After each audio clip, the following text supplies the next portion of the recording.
Oke, sekarang kita masuk poin 12 dari tulisan Saint Athanasius tentang inkarnasi. Ya. Oke, tadi sebetulnya kita juga bahas tentang kodrat Kristus, ya, atau pribadi Yesus. Kalau dia adalah Allah, maka dia punya satu pribadi, yaitu sebagai Allah, punya satu roh, dan dengan dua kodrat, maka dia juga punya kodrat ilahi dan juga manusia. Ya. Sebagai kodrat ilahi, dia adalah sang firman itu sendiri. Sebagai kodrat manusia, dia punya tubuh dan jiwa. Oke, sekarang kita lihat Athanasius mengapa Allah menjadi manusia atau berinkarnasi. Nah, kemarin ada alasan yang pertama adalah untuk mengatasi dilema ilahi, ya, bahwa ciptaannya, bahwa Allah itu berkuasa dan Allah itu kasih, sehingga dengan kuasa dan kasihnya dia bisa menyediakan solusi, yaitu inkarnasi firman Tuhan, untuk mengatasi dilema ilahinya. Ya, kalau dia pencipta, apakah manusia diciptakan untuk binasa? Kalau diciptakan untuk binasa, untuk apa dia menciptakan manusia? Ya kan? Nah, tetapi kalau dia tidak berinkarnasi, maka ciptaannya itu akan menuju kepada kebinasaan. Alasan kedua adalah supaya manusia secara alamnya tidak cukup hanya mengenalnya, tapi dia juga menjadikan dirinya, ya, sebagai manusia, sehingga manusia itu bisa mengenal, mengetahui, dan menjadikan Yesus itu sebagai teladan atau gambar rupa Allah yang sudah terjadi. Ya, seperti saya pernah kasih contoh memahat patung itu. Kita sedang memahat patung kita, atau hidup kita itu menjadi serupa dengan dia. Nah, ini alasan kedua inkarnasi. Itu ada satu pengetahuan tentang dirinya di dalam diri kita. Kalau Allah hanya dulu berfirman lewat para nabi, hanya firman, ya kan, hanya suaranya saja. Tapi sekarang suara itu atau firman itu jadi bergambar wujud atau jadi manusia yang bisa kata Rasul Yohanes, yang bisa dilihat, tentu diraba, ya, disaksikan oleh semua manusia. Dia datang, disaksikan oleh para gembala, nah, orang Majus. Dia mati, dia bangkit, bahkan dia naik ke surga. Nah, itu disaksikan oleh banyak orang. Nah, sekarang yang ke-12, gambar ilahi. Ketika gambar ilahi itu yang adalah firman itu sendiri, ya, dan itu menjadi pola ciptaan kita, sehingga anugerah gambar ilahi, kita dijadikan gambar ilahi itu jadi sebuah anugerah bagi kita. Apakah kalau kita sudah punya gambar ilahi itu sebetulnya cukup nggak membuat kita mengenal Allah? Ya. Nah, di sini Athanasius mengatakan tetap saja manusia punya kelemahan.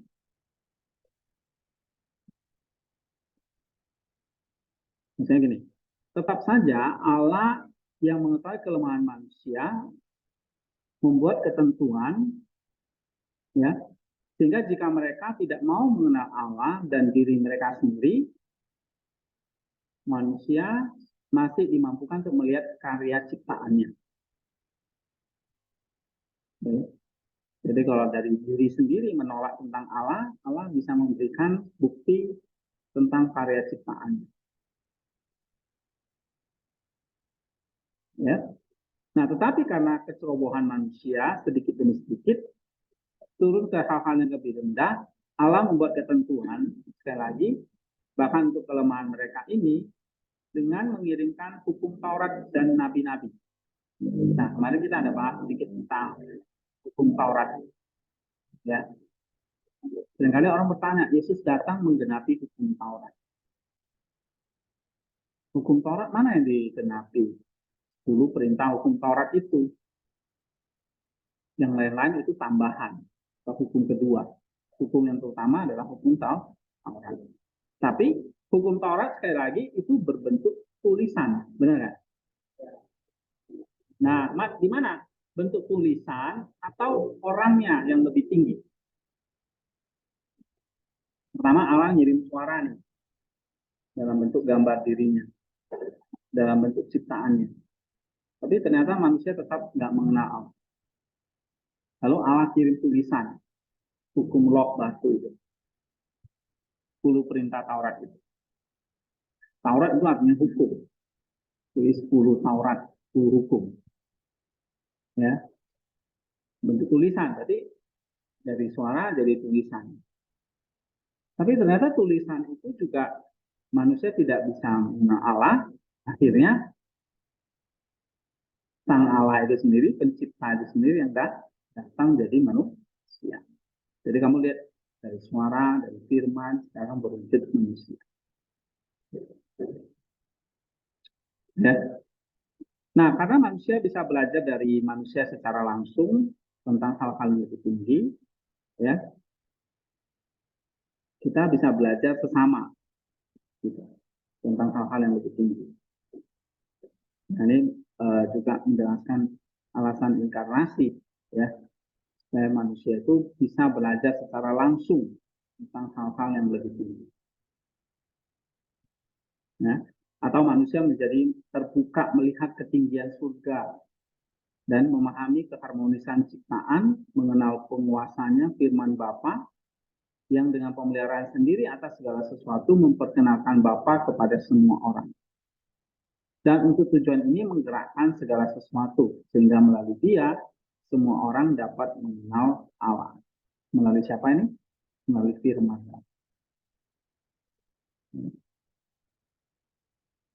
Oke. Jadi pertama Allah kasih gambar Allah, lalu kasih ciptaan, lalu kasih hukum. Nah, catatan itu mengatakan kalau ini masih terlalu berat buat mereka, ternyata Allah kasih orang-orang kudusnya, Musa, para nabi, gitu ya, sehingga melalui mereka bisa mengenal Allah, pencipta segala sesuatu. Ya, mengenal Allah adalah pencipta, bahwa penyembah berhala adalah terpastikan. Oke, atau Allah kasih hukum Taurat, sehingga mereka bisa berhenti dari segala pelanggaran hukum dan hidup dalam kesalehan yang saleh, gitu ya, hidup dalam kesalehan. Karena hukum Taurat bukan hanya untuk orang Yahudi saja dan para nabi juga tidak diutus hanya untuk mereka saja, tetapi walaupun diutus kepada orang Yahudi dan dianiaya orang Yahudi, mereka adalah sekolah suci bagi seluruh dunia untuk mengenal Allah dan bermanfaat jiwa. Kenapa? Karena sebetulnya ketika hukum itu diberikan, maka di dalam hati manusia itu kayak seperti ditulis sesuatu tentang Allah. Nah, hukum Taurat itu juga berlaku bagi setiap orang, nggak hanya orang Yahudi. Sebab apa? Hukum itu sebetulnya ya bentuk penegasan dari gambar Allah yang tertulis. Ya, gambar Allah itu sebagai citra lama-lama tertulis di dalam hati kita. Nah, itu menjadi hukum Taurat bagi kita. Tapi sekali lagi hukum Taurat juga tidak menyelesaikan. Lalu datanglah para nabi, para orang-orang suci, orang-orang kudus. Tapi itu ternyata juga tidak menyelesaikan. Ya, nah manusia dikalahkan oleh kesenangan sesaat, oleh ilusi, tipu daya yang dikirim oleh setan-setan. Tidak mengangkat kepala mereka ke arah kebenaran, tetapi semakin membebani diri mereka sendiri dengan kejahatan dan dosa. Sehingga tidak lagi nampak rasional, tapi dari cara-cara mereka dianggap tidak memiliki manfaat. Jadi kesimpulannya adalah Meskipun manusia diciptakan dalam kasih karunia untuk bisa mengenal Dia secara kodrati manusianya, yaitu gambar Allah tadi, Allah juga menyediakan karya-karya ciptaan untuk mengingat manusia akan Dia. Lebih jauh lagi, Allah memberikan hukum Taurat dan juga para nabi. Ya kan? Tetapi manusia hanya memperhatikan atau mengindahkan hawa nafsu mereka sendiri. Nah, ini poin 12. Ya. Oke. Ada pertanyaan tentang nomor 12 ini? Saya kira jelas ya. 13. Nah, setelah manusia menjadi brutal, jahat, ya, terus kata Anasius, tipu daya iblis menutupi setiap tempat, menyembunyikan pengenalan akan Tuhan yang sejati. Lalu pertanyaannya adalah, apa yang harus dilakukan Tuhan? Tuhan sudah kasih alam ciptaan nih untuk mengenalnya. Tuhan kasih gambar Allah dirinya. Tuhan kasih hukum Taurat. Tuhan mengutus para nabi. Tapi manusia aja tetap terus semakin brutal. Tipu daya iblis semakin banyak. Nah, pertanyaannya adalah, apa yang harus dilakukan oleh Tuhan untuk langkah selanjutnya? Apakah Allah hanya berdiam diri saja dan membiarkan ciptaannya disesatkan oleh setan-setan? Kalau begitu berarti buat apa manusia diciptakan oleh Tuhan? Nah, ini dilematis, ya kan? Apa gunanya manusia diciptakan menurut gambar Allah? Karena lebih baik manusia dijadikan seperti binatang buas daripada menjadi rasional, tapi menjalani kehidupan seperti binatang buas. Atau di manakah perlunya ia menerima gagasan tentang Allah sejak awal, karena dia gambar Allah. Sebab jika ia tidak cocok untuk menerimanya, bahkan sekarang lebih baik itu tidak diberikan kepadanya sejak awal. Jadi maksudnya, untuk apa Allah memberikan gambaran dirinya dalam diri manusia? Kalau manusia itu nggak bisa mengenal dia pada akhirnya. Kayak sia-sia gitu. Ya, terus dia katakan, apa untungnya Allah menciptakan mereka, atau apa kemuliaannya jika manusia diciptakan olehnya pada akhirnya tidak menyembah Allah, tetapi justru berpikir bahwa menyembah sesama ciptaan. Ya, nah kalau begitu berarti Allah terbukti telah membuatnya untuk orang lain, bukan untuk dirinya sendiri. Poin 5, sekali lagi, ada seorang raja yang hanya manusiawi, tidak membiarkan tanah-tanah yang telah dijajahnya diserahkan kepada orang lain untuk dilayani atau diserahkan kepada orang lain. Tetapi ia memperingatkan bahwa melalui surat-surat dan seringkali mengirim kepada mereka melalui sahabat-sahabatnya, atau jika perlu raja itu datang sendiri untuk menegur mereka dengan kehadirannya, supaya mereka tidak melayani orang lain dan supaya pekerjaannya sendiri tidak dihabiskan dengan sia-sia. Nah, ini perumpamaan seorang raja ya. Nah, bukankah Allah harus lebih mengampuni ciptaannya sendiri supaya mereka tidak disesatkan olehnya, tidak disesatkan atau tidak dijauhkan dari Allah dan melayani hal yang sia-sia? Terutama karena kesesatan seperti itu membuktikan penyebab kehancuran dan kebinasaan mereka, dan mereka tidak pantas lagi menjadi bagian dari gambar Allah. Jadi kalau Allah membiarkan, ya, maka manusia itu sebetulnya menuju kepada kehancuran dan kebinasaan. Nah, pertanyaannya adalah, apa yang harus dilakukan Allah?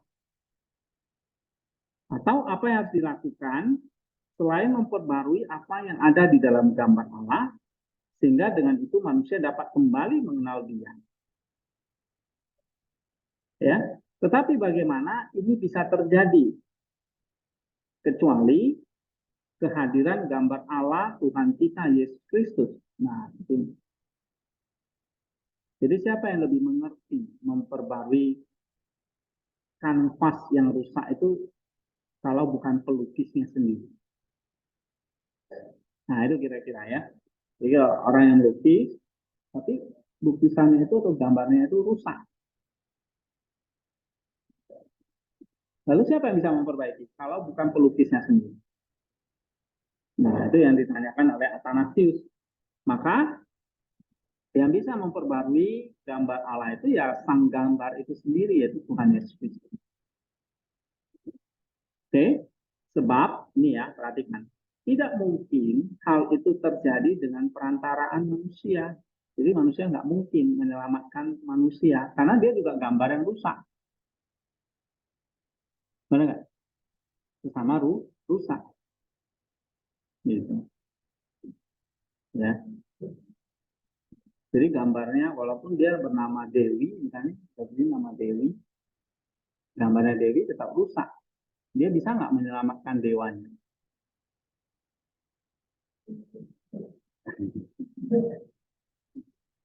Oke, ya, karena dewa itu juga gambar manusia. Ada nama Dewi, nama that's a name, itu nama. Tapi eh, bahkan patung-patung berhala yang tidak bernyawa, ya.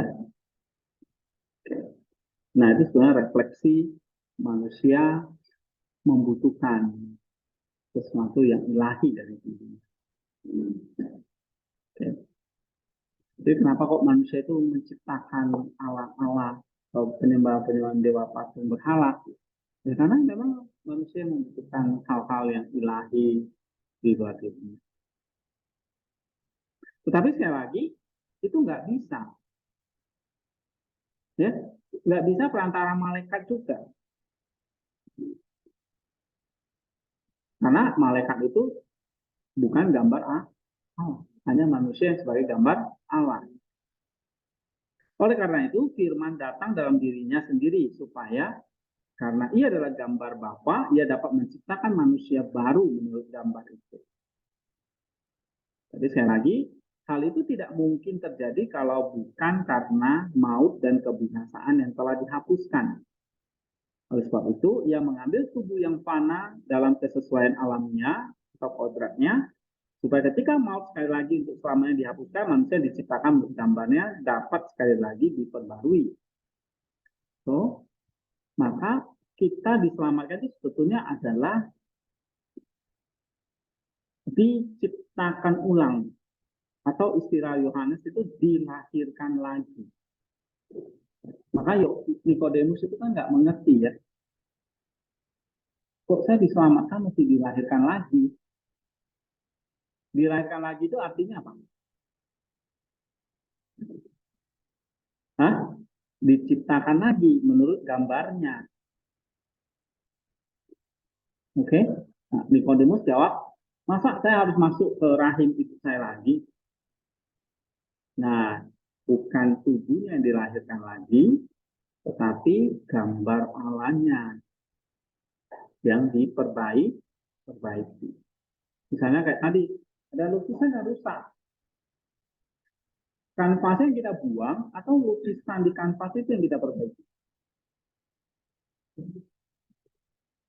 Lukisannya kan, bukan kanvasnya kita buang, terus kita gambar yang baru. Nah, Allah nggak menyelamatkan kita begitu. Kanvasnya dipakai, tapi lukisannya yang diperbarui oleh sang pelukis. Siapa pelukisnya? Anak Allah tadi. Ya, oke. Coba nih kita baca sama-sama ya. 1, 2, 3. Di sini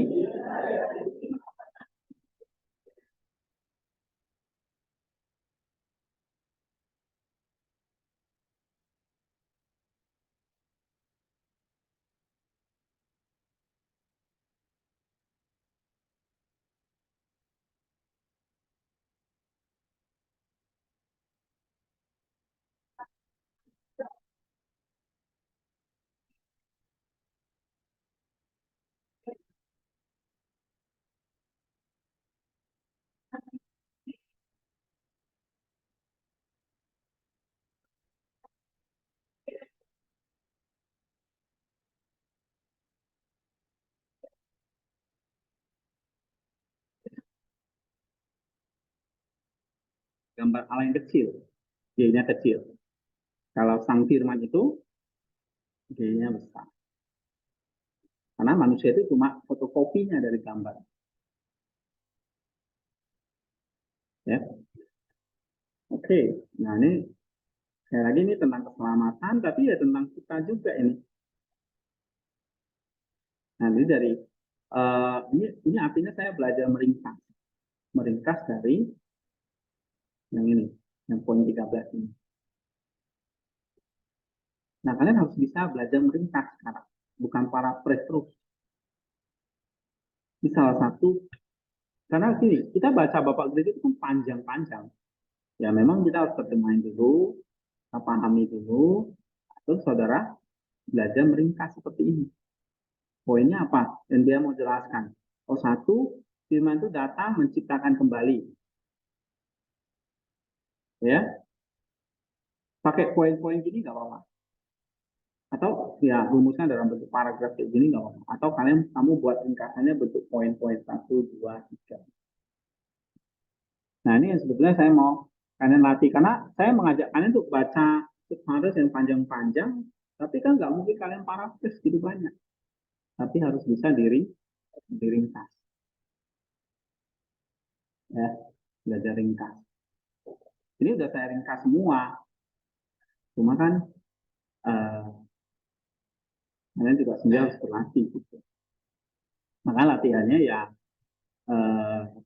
kalau misalnya ini kalian baca, kalian meringkas mata kuliah ini bentuknya kayak gini ya. Atau kalian ringkas sendiri, misalnya poin 13 ini, jangan ini yang di copy paste gitu. Ini kan ringkasan saya, kamu bikin ringkasanmu sendiri. Atau kamu tadi, kamu baca artikel tentang Sains, karena hari ini Polikarpus. Kan? Nah, tentang Polikarpus. Kamu ringkas. Misalnya kan saya tulis 3 paragraf, kamu ringkas jadi 1 paragraf. Oke, saya baca kemarin ada banyak yang ringkas. Itu sebenarnya ringkas yang bukan paragraf. Maka nanti judul di WordPress-nya kasih ya ringkasan Pak ya.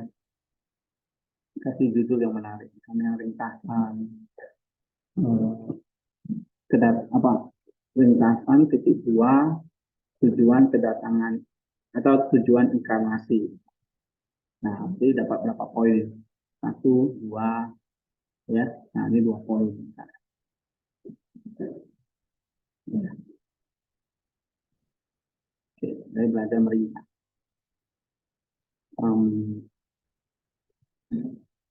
Ada sebetulnya kalau ini mau diringkas, ini bisa juga.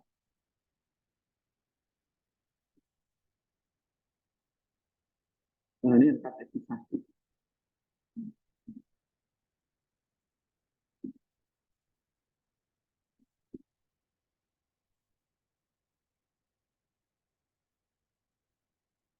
Oke.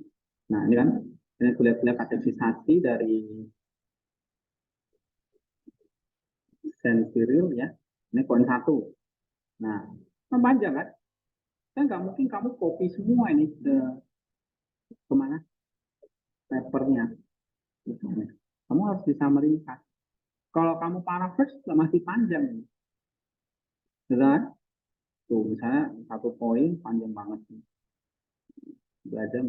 Tapi bisa aja kita kutip langsung atau paraphrase beberapa kata-kata atau kalimat yang penting bisa. Ya. Oke, ini tergantung ya kebutuhan gimana. Nah ini udah diterjemahin 36 halaman. Ya, tentang ini baru poin keempat ya. Ada 30 berapa ya? 30-an poin. Oke, jadi kalau saya